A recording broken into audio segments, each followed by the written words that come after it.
Hello friends, आप सभी का हमारे यूट्यूब चैनल वर्किंग थॉट्स में स्वागत है। आज इस वीडियो में रीजनिंग के इंपॉर्टेंट कुछ क्वेश्चंस को डिस्कस करने वाले हैं। पहला क्वेश्चन सिलोजिज्म बेस्ड है। उसमें कह रहा है, अगर कथन में कह रहा है कि सभी एशियाई वासी बुद्धिमान होते हैं, ठीक है, सभी एशियाई जब एशियाई जो आदमी होता है वो क्या होता है, बुद्धिमान होता है। तो एशियाई आदमी को इससे और बुद्धिमान को हम इंटेलिजेंट से, ठीक है, आई से, बुद्धिमान को इंटेलिजेंट कहते हैं। तो जितना भी एशिया का रहने वाला लोग है, एशियावासी है, सभी क्या है, इंटेलिजेंट है, यानी बुद्धिमान है। फिर कह रहा है सभी चीनी जो है एशियाई वादी है। सभी चीनी कौन है, एशियाई वादी है।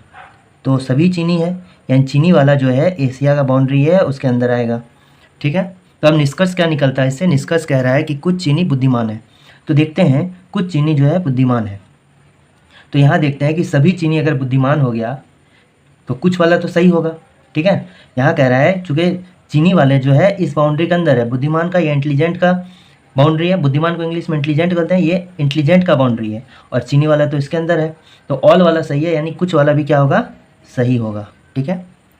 ठीक है, सभी बुद्धिमान चीनी है। दूसरा कथन निष्कर्ष ये निकल रहा है कि सभी बुद्धिमान चीनी है, यानी कि सभी बुद्धिमान इंटेलिजेंट जो है वो चीनी है, ठीक है। सभी का इंटेलिजेंट यहाँ तक है और चीनी का बस यहाँ तक है।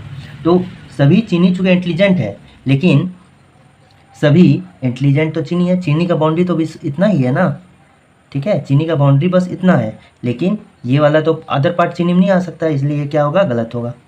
सभी चीनी इंटेलिजेंट है, लेकिन सभी इंटेलिजेंट चीनी नहीं है, कुछ इंटेलिजेंट जो है चीनी है, ठीक है। नेक्स्ट क्या कह रहा है कि सभी चीनी बुद्धिमान है। सभी चीनी बुद्धिमान है, तो चीनी इतना दूर और इंटेलिजेंट इतना दूर आता है, तो ये भी क्या होगा, सही होगा, ठीक है। सभी चीनी बुद्धिमान है, सभी चीनी क्या है, बुद्धिमान है, इसलिए सही है। चीनी का जो बाउंड्री है वो बुद्धिमान के अंतर्गत आता है, इसलिए सभी चीनी क्या हो जाएगा, बुद्धिमान हो जाएगा, इंटेलिजेंट हो जाएगा। और कोई भी निष्कर्ष नहीं निकलता है, निष्कर्ष तो दो निकला, कोई भी निष्कर्ष नहीं निकलता, ये गलत है। नो कंक्लूजन, यानी मेरा इसमें कौन सा आंसर होगा, इसमें आंसर होगा ऑप्शन 1 एंड 3, ठीक है। लेकिन ये जो पहला कह रहा है कि केवल सभी कुछ चीनी बुद्धिमान होते हैं, ठीक है, कुछ चीनी बुद्धिमान होते हैं। अब देखो, जब सब का बात कर रहा है, ऑल का बात कर रहा है, तो हम क्या करेंगे, इसके अनुसार ये भी सही हो सकता है, लेकिन ऑप्शन के अकॉर्डिंग क्या है, ये गलत हो जाएगा। ऑप्शन के अकॉर्डिंग ये गलत हो जाएगा।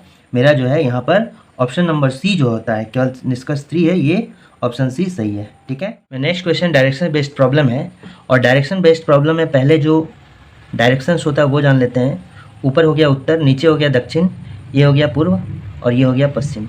जब भी हमको यहाँ पर बाएं मुड़ने कहेगा, जब भी बाएं मुड़ने कहेगा तो घड़ी के विपरीत दिशा में, यानी कि एंटी क्लॉकवाइज घूमेंगे, ठीक है। और जब भी हमको दायां घूमने बोलेगा, दायां घूमने बोलेगा तो हमको क्लॉकवाइज घूमेंगे, क्लॉकवाइज घूमेंगे, ठीक है। यानी कि लेफ्ट अगर बोलेगा तो एंटी क्लॉकवाइज, राइट बोलेगा तो क्लॉकवाइज, घड़ी के दिशा में। तो यहाँ क्वेश्चन में कह रहा है कि कोई भी आदमी है जो क्या किया कि यहाँ से 12 किलोमीटर क्या चला, उत्तर की ओर चला, ठीक है, 12 किलोमीटर उत्तर चला। फिर वह यहाँ 12 किलोमीटर पहुँचने के बाद जो है 90 डिग्री बाएं घुमा। बाएं जब घूम रहा है तो हमको घड़ी के विपरीत दिशा में ऐसे घूमना है। कैसे घूमना है, ऐसे घूमना है, घड़ी के विपरीत दिशा में, यानी इधर घूम गए। और ये 90 डिग्री हो गया, 90 डिग्री यहाँ से घूमना है, यानी इस डायरेक्शन में आ गए। फिर हमको क्या है, थोड़ी देर चलकर रुक गया।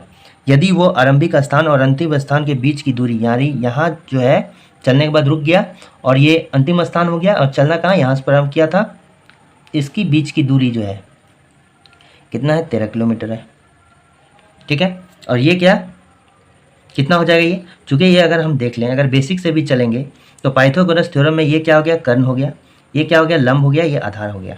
तो अगर हम इसको निकालेंगे, मान लेते हैं ये ए हो गया, बी हो गया और सी हो गया। अगर ए बी का निकालेंगे तो अंडर रूट अगर कर्ण पर हो गया, कर्ण पर स्क्वायर माइनस लंब पर स्क्वायर, यानी कितना हो गया, अगर ए स्क्वायर माइनस बी स्क्वायर का फॉर्मूला लगें 30 माइनस 12 हो गया और 13 प्लस 12 हो गया, ठीक है। तो ये कितना हो गया, अंडर रूट 1 हो गया, ये 13 माइनस 12 और ये 13 प्लस 12 कितना हो गया, 25। तो अंडर रूट 25 हो गया और 25 का अंडर रूट कितना होता है, 5 होता है, तो ये वाला 5।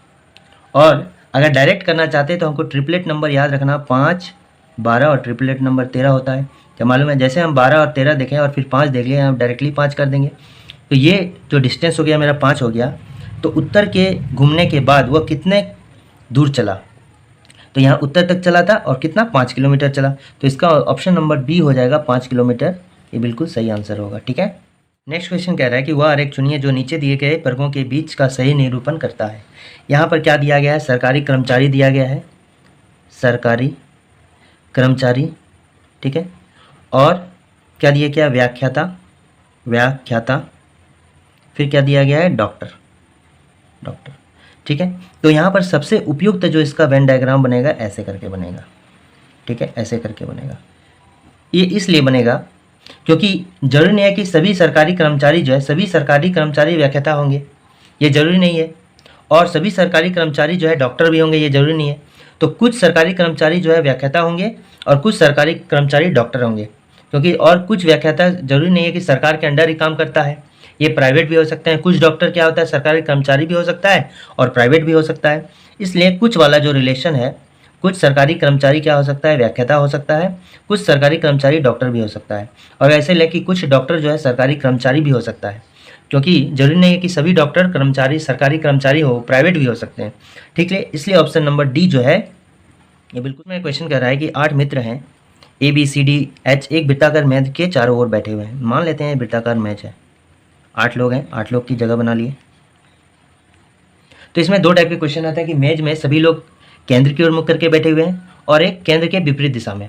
तो जब केंद्र की ओर मुख करके बैठे हैं तो जब भी हमको क्या बोले, दायां बोलेगा तो हम किधर घूमेंगे, क्लॉकवाइज, और जब भी बायां बोलेगा तो एंटी क्लॉकवाइज। और अगर केंद्र के विपरीत दिशा में बैठे हैं तो हमको क्या करेंगे, दायां बोलेगा तो एंटी क्लॉकवाइज, बाएं बोलेगा तो क्लॉकवाइज, घड़ी के दिशा में। तो यहाँ पर जो है वृत्ताकार मेज के चारों ओर केंद्र की ओर मुख करके जो है नाश्ता कर रहे हैं, यानी दाएं बोलेगा तो क्लॉकवाइज, बाएं बोलेगा तो एंटी क्लॉकवाइज लेना है। तो ए जो है एफ के विपरीत और बी के दाएं तीसरा है, यानी और अगर आया है तो और जो है सबसे पहले वाले के लिए यूज़ होता है, और किसके लिए, ए के लिए। यहाँ 2 स्टेटमेंट है, ए जो है एफ के विपरीत भी बैठा हुआ है और बी के दाएं तीसरा है, तो बी मेरा मान लेते हैं बेस है, और बायां अगर बोलेगा तो एंटी क्लॉकवाइज में लेंगे ऐसे करके। तो 1 2 3, यानी ए मेरा यहाँ बैठा हुआ है और ये भी कह रहा है कि एफ के विपरीत बैठा हुआ है, जी एफ और डी के बीच में बैठा हुआ है। अगर यहाँ पर जी दे देंगे, जी जो है एफ और डी के बीच में बैठा, अगर यहाँ डी देंगे तो जी तो यहाँ नहीं बैठा सकते हैं क्योंकि जी यहाँ ऑलरेडी बैठा हुआ है, तो यहाँ मेरा क्या देंगे, डी देंगे, तब यहाँ पर जी का जगह बन जाएगा मेरा। फिर क्या है कि एच जो है डी के बाएँ है, एच जो है डी के बाएँ है, डी के बाएँ मैंने इस डायरेक्शन में है, बायां मतलब कितना, एंटी क्लॉकवाइज डायरेक्शन, सॉरी यहाँ बायां होगा और यहाँ मेरा क्या होगा, दायां होगा, ठीक है। बायां यानी कि लेफ्ट और ये हो गया राइट। तो यहाँ मेरा क्या बोल रहा है, ठीक है। फिर कह रहा है कि एच जो है डी के बाएं है, एच कहाँ है, डी के बाएं है, बाएं में है, बायां मतलब क्लॉकवाइज, एच जो है डी के बाएं है। और फिर उसके बाद ई सी और ए के बीच में है, ई जो है सी और ए के बीच में, ई यहाँ पर हो गया और सी यहाँ हो गया, तो मेरा कंप्लीट सभी बैठ गए। ए के दाएं तीसरा कौन है, ए के दाएं लेना है, यानी कि के दाएं अगर बोलेंगे तो एंटी क्लॉकवाइज में, ए का एंटी क्लॉकवाइज इधर है, दाएं किसने, तीसरा, 1 2 3 जी है, तो ए के दाएं तीसरा कौन है, जी है। तो मेरा ऑप्शन नंबर जो बी होगा वो मेरा करेक्ट आंसर हो जाएगा, बी। सर्कल बेस्ड प्रॉब्लम है, इसमें कह रहा है कि 8 लोग हैं जो केंद्र की ओर मुख करके बैठे हुए हैं। यहाँ कितने लोग हैं, यहाँ भी 8 लोग हैं जो केंद्र की तरफ मुख करके बैठे हुए हैं। तो मान लेते हैं 8 लोग की जगह बना लेते हैं, ठीक है। कह रहा है कि एच डी जो है एच के दाएं से चौथे स्थान पर, तो एच के दायां, तो हमको पता है कि जब भी दायां बोलेंगे तो एंटी क्लॉकवाइज डायरेक्शन, घड़ी के विपरीत दिशा में इधर चलेंगे। चौथे स्थान पर कौन है, डी है, 1 2 3 4, डी यहाँ हो गया, और बी के बाएं दूसरे स्थान पर, ठीक है। और किसके लिए है, और जो है ये किसके लिए है, और एच के लिए है, ठीक है। यानी यहाँ 2 स्टेटमेंट है, पहला हो गया डी एच के दाएं चौथे स्थान पर है और डी जो है बी के बाएं से दूसरे स्थान पर है। तो ये वाला तो हम कर दिए, चौथे स्थान पर डी है, और बी अगर यहाँ दे देंगे तो बायां हो जाएगा चौथा, बायां मतलब क्लॉकवाइज डायरेक्शन, घड़ी के दिशा में, तो घड़ी ऐसे घूमती है, तो घड़ी के दिशा में जो है डी जो है बी के दूसरे स्थान पर, बाएं दूसरे स्थान पर, 1 2, ठीक है। उसके बाद क्या कह रहा है कि एफ बी के दाएं से चौथे स्थान पर है, एफ जो है बी के दाएं से चौथे स्थान, दाएं मतलब एंटी क्लॉकवाइज, घड़ी के विपरीत दिशा में ऐसे करके चलेगा। तो 1 2 3 4, एफ का हो गया, यहाँ हो गया। उसके बाद कह रहा है कि सी जो है ई के दाएं चौथे स्थान पर है। सी जो है ई के दाएं से चौथे स्थान पर है। जो, तो जो हमेशा किसके लिए, जो के नेक्स्ट में जो होगा, जो के बगल में जो होगा उसके लिए है।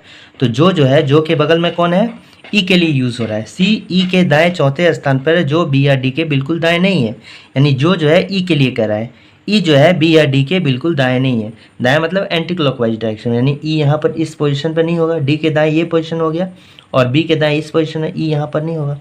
तो ई होने का दो पोजीशन है, पहला पोजीशन तो ये हो गया और दूसरा पोजीशन ये हो गया, ठीक है।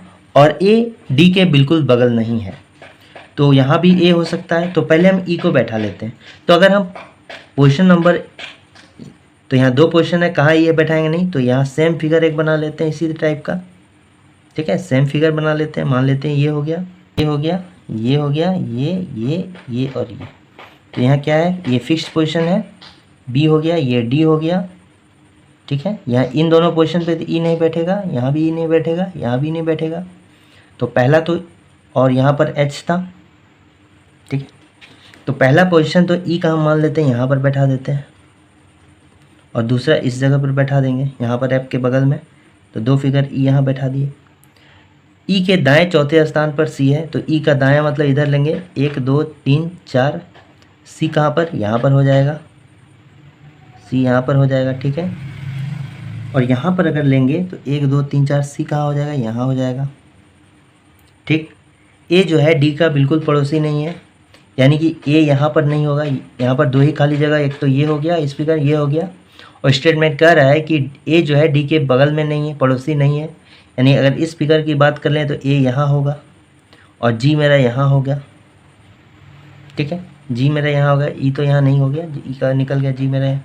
और इसका बात कर रहे हैं, ए यहाँ पर नहीं होगा, डी के बगल में ए नहीं होगा, ए कहाँ होगा, यहाँ होगा, सॉरी, ए कहाँ होगा, यहाँ पर होगा, इस पोजीशन पे ए होगा, और यहाँ पर रिमेनिंग क्या होगा, जी होगा, ठीक। तो मेरा ऑप्शन में क्या है कि जी के दाएं ओर गिने जाने पर, यानी कि जी के दाएं ओर गिने, जी के दाएं ओर इधर एंटी क्लॉकवाइज डायरेक्शन में, बी का जी से क्या समय, यानी कि जी के रिस्पेक्ट में बी का पोजीशन क्या है। तो अगर इस फिगर से ले लेंगे तो जी के रिस्पेक्ट में बी का पोजीशन क्या है, बी जो है जी के तुरंत दाएं है, जो कि ऑप्शन में एक भी ये ऑप्शन नहीं दिया है तुरंत दाएं। अगर इसमें लेंगे तो जी यहाँ है, बी यहाँ है, 1 2 3, तीसरा, यानी कि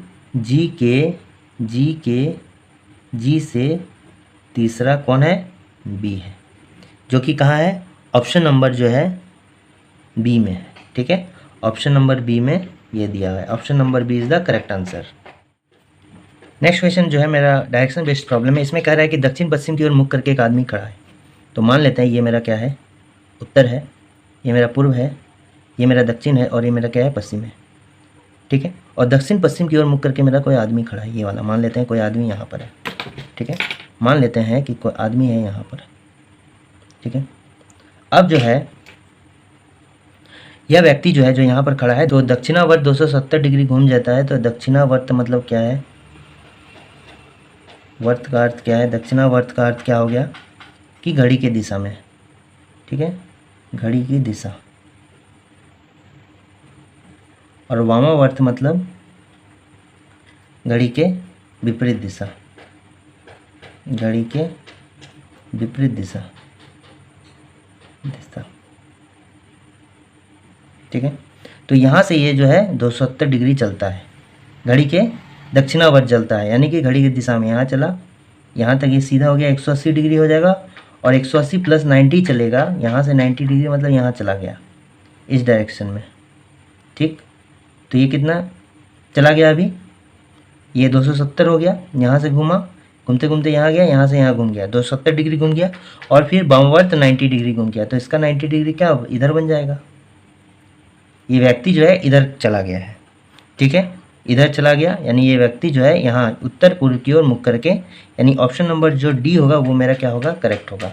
ये व्यक्ति किधर शो करेगा, उत्तर पूर्व, क्योंकि 270 जो है पहले ये सीधा चला गया, फिर यहाँ से मुड़ेगा इस डायरेक्शन में 90 डिग्री, यानी कि ऐसे घूम के यहाँ तक आया 270 डिग्री, और फिर यहाँ से ये ऐसे घूम जाएगा तो 90 डिग्री, यानी मुख्य उत्तर पूर्व की ओर होगा। ऑप्शन नंबर डी जो होगा मेरा सही आंसर होगा।